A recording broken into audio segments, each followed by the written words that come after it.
26 na Novo Ecenanong graduate ng TESDA ang hired on the same day sa TESDA 30th Anniversary and World Cafe of Opportunities na ginanap sa SM City, Cabanatuan nitong August 15, 2024.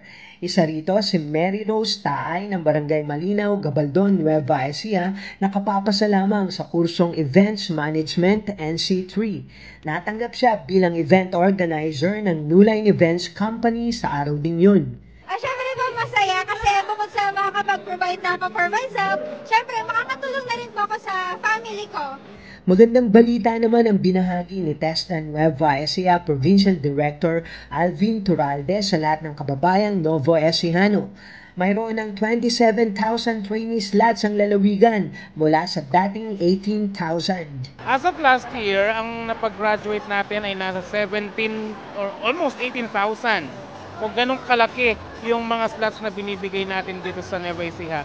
And for this year, meron tayong 28,000 na slots na hinihintay. So, iti-train natin yan, tatapusin natin yan hanggang sa matapos ang taong 2024.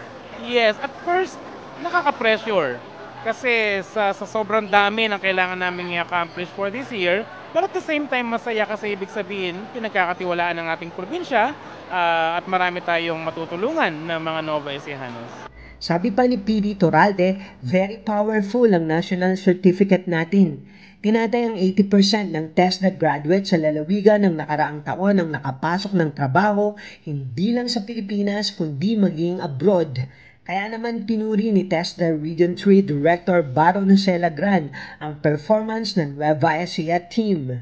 Sa Nueva Ecija, iniatang ang pinakamalaking bahagi na dapat gawin dito sa Region 3. At sa galing naman ng ating provincial director dito, lahat ay na-accomplish ng ayon sa inaasahan pagdating sa performance sa kasalukuyang buwan.